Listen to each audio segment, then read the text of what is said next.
Hi, this is Matt Regier with my EDL 853 case study, When a Student's Rights Are Wronged. So who's involved in this case? First is the high school principal. That's me for this case study. I'm acting in that role. Ms. Guzman is the high school counselor. Miguel Hernandez is a sophomore student with a disability that was sustained from a hit in a high school football game. He was the star quarterback for the Nottingham High School team, and he's been paralyzed from the waist down, unfortunately, due to the result of that play. So he's dealing with his new disability, which has placed him in a wheelchair, and he needs some accessibility accommodations. Mr. and Mrs. Hernandez are Miguel's parents, and Howard Carey is the attorney that they've hired to help with sustaining accessibility accommodations for his new disability. And Dr. Harvey is the superintendent of schools for the school district. So the case summary, what is happening with Miguel, a little bit of background. Again, Miguel was paralyzed from the waist down due to a football injury. Miguel was enrolled in college preparatory courses, but his biology class is not in an accessible location. So at this point, it is not accessible for him. The conflict here is that after a meeting with Miguel's parents, Ms. Guzman changed Miguel's course schedule to a science class in a wheelchair accessible location. This class was not in the college preparatory curriculum that Miguel had selected for himself and that Miguel's parents had approved, and Ms. Guzman did not consult his parents before making this change. His parents want him reinstated in biology, and they've hired an attorney to represent him. The legal and ethical issues involved here, I think, are pretty obvious. There's obviously a potential for a lawsuit over accommodations, a hearing, a lawsuit. Both of those are potential results. Miguel is eligible for services under the IDEA, the ADA, and Section 504 of the Rehabilitation Act. Miguel is entitled, like every student, to a free and appropriate public education. And Nottingham High School is required to make reasonable accommodations to their facilities in order to allow access for Miguel. So we need to figure out a way to allow Miguel a free and appropriate public education or access to this biology class at some point by modifying the facilities or modifying the course in order to make it accessible for him. And Miguel needs to take biology for college prep. That is something that should be available to him. So in summary, Nottingham High School must provide accommodations that allow Miguel a free, appropriate public education. Appropriate in this case does mean that he needs to be able to take high school biology. That is a course that he has selected, and he should be allowed to pursue that. So synthesizing the facts here, the people, Miguel Hernandez is the most obvious party to this case. He needs wheelchair access to a biology class. His parents and attorneys support this need for access, and they are certainly involved in this case. Ms. Guzman changed Miguel's schedule. No mention of any changes in the parent meeting prior to Miguel's return, and there was no parent or administrative input. Dr. Harvey is also a party in this case. He has great community rapport. He should be consulted about ADA compliance measures for the school buildings, and he should also be consulted for legal guidance along with the school attorney, who might play a peripheral role in this case. The place is Nottingham High School. It was built in the 50s, and approximately 75% of the building is now ADA compliant, thanks to prior construction projects. But there are some portable trailers that are used for classroom space that may not be ADA compliant. We're not told whether the building is 1 story or 2 stories, so there may be some stairs that cause an issue for Miguel. But we know that about a quarter of the building is not currently ADA compliant. And the program is a biology course. This is a bit unique because there would need to be an appropriate space and equipment for a biology course to take place in its fullest sense. There would need to be a lab space. There would probably need to be specimens. And currently this course is located in an inaccessible classroom. So it's not quite as easy as just moving the course to, say, one of the portable trailers that's used for Nottingham High School. If it's located in a lab section that maybe is upstairs or is located in an inaccessible location, this might be more challenging than just moving to a different space.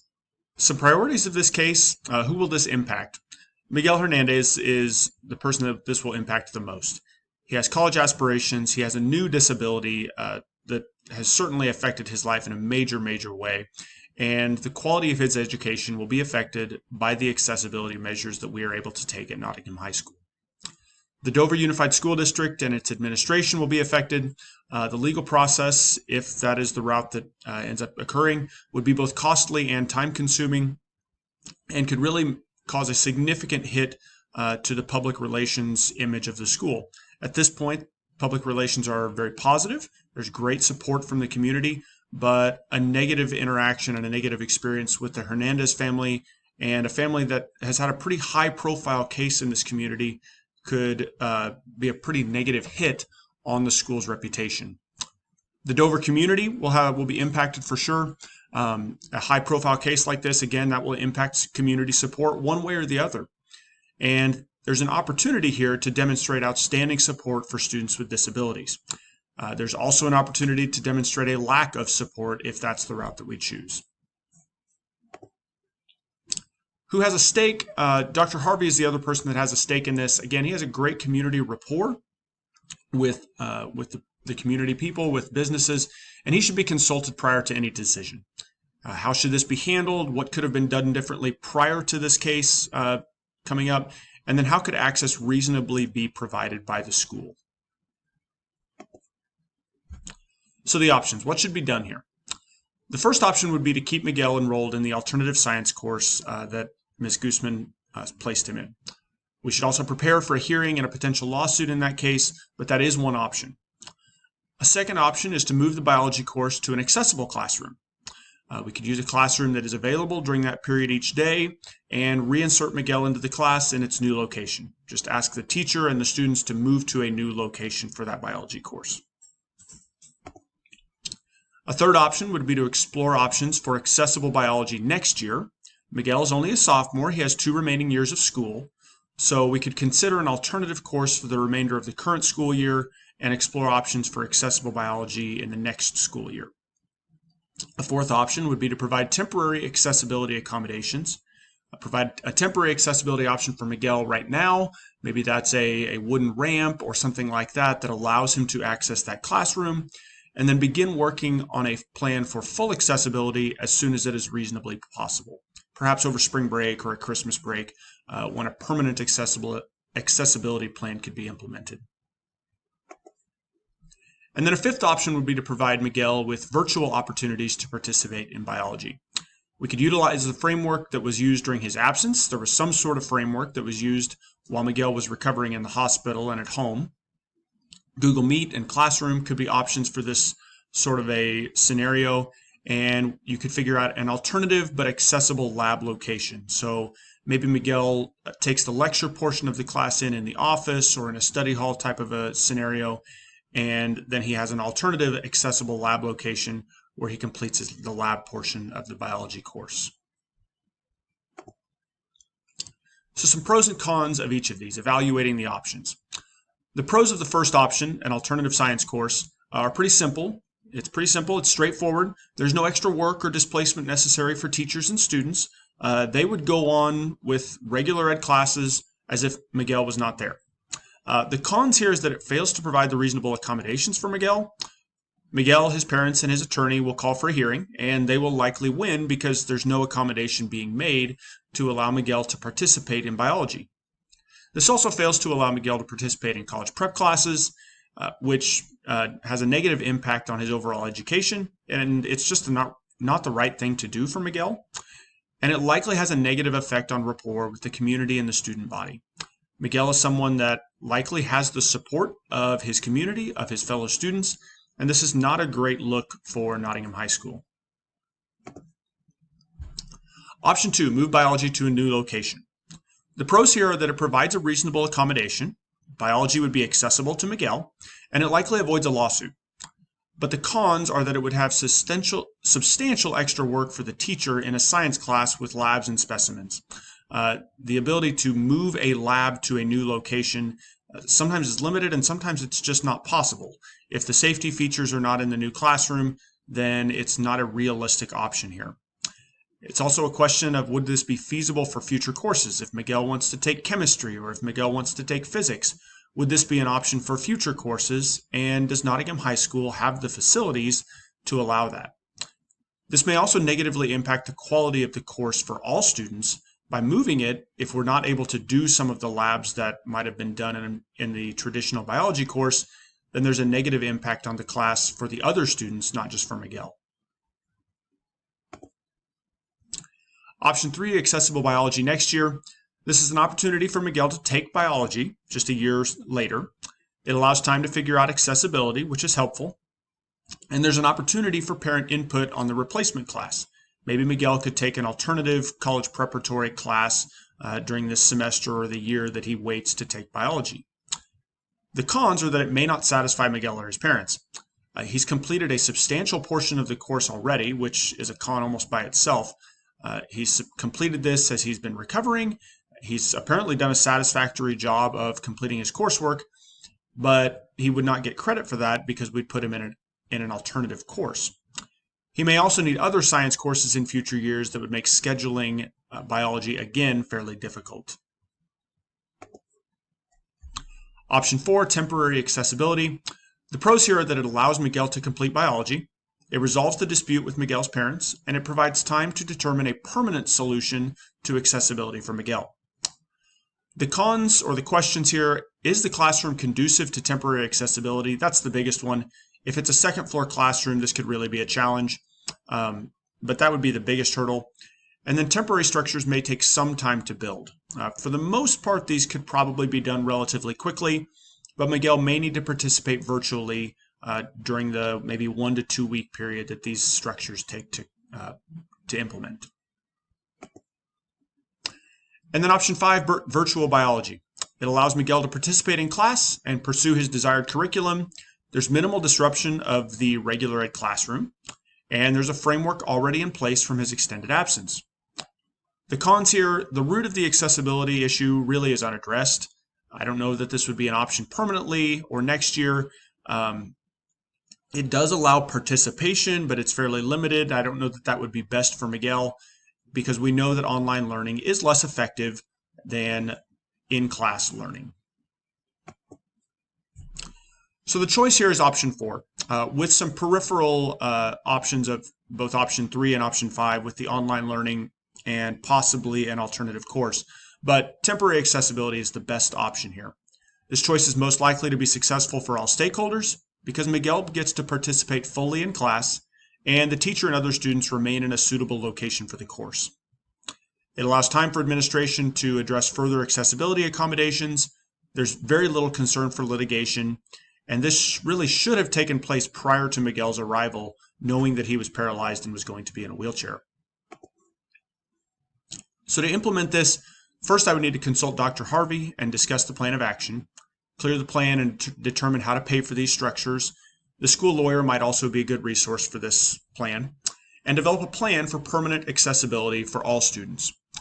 I'd meet with the biology teacher to discuss solutions for accessibility for Miguel and to address any limitations that there might be to course activities and determine how those activities could be replaced.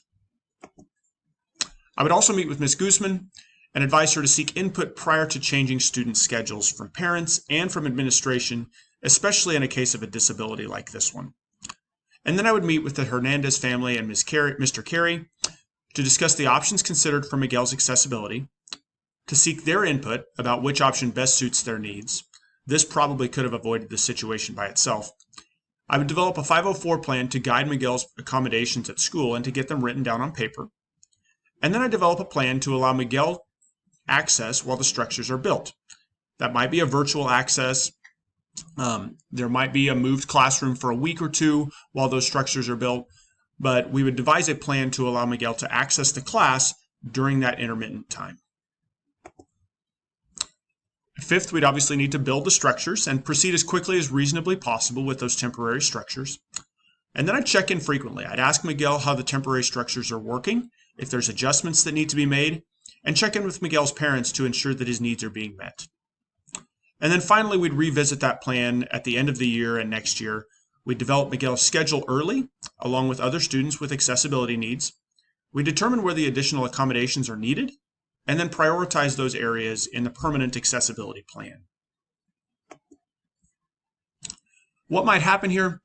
Hopefully the Hernandez family accepts this plan and the accommodations. Miguel receives a free and appropriate public education with this plan, and there's minimal inconvenience for his teachers and his peers.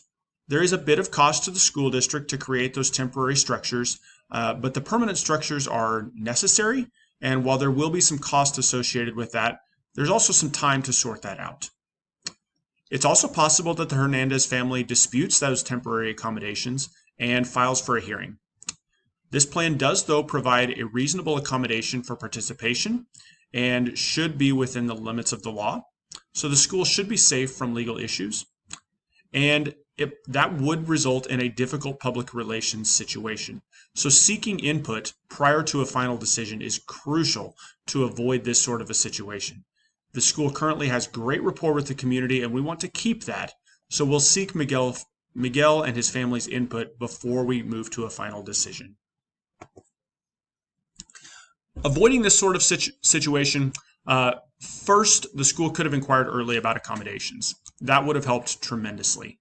Temporary structures really could have been in place upon Miguel's return, and this would have been a non-issue. Ms. Guzman also could have sought out parent input prior to schedule changes for accessibility. Again, that would have probably avoided this entire situation. Even if there was a week or two of waiting period, the Hernandez family probably would have been understanding if the ball was already rolling on getting those accessibility structures implemented. Another way to avoid this in the future would be to adjust schedule and facilities for subsequent years to offer at least one section of each course in a wheelchair accessible location. I realize that might not be feasible if this is a 2-story school and all science courses are upstairs, but that's a schedule issue that needs to be addressed, and a facilities issue that needs to be addressed over time and would be relatively easy to fix with a capital outlay project or something like that. And then there would need to be some advocacy for permanent accessibility structures for all students. And that's part of my job, to advocate for that to our school board and to advocate for that to Dr. Harvey. Miguel's high-profile case may provide additional community support for spending on the implementation of accessibility structures for all students. For Nottingham High School to continue to be the great school with the great rapport that it has, it needs to be accessible and inclusive to all students. Miguel's high-profile case might be the one that gets the ball rolling and allows Nottingham High to be the best school that it can be for all of its students.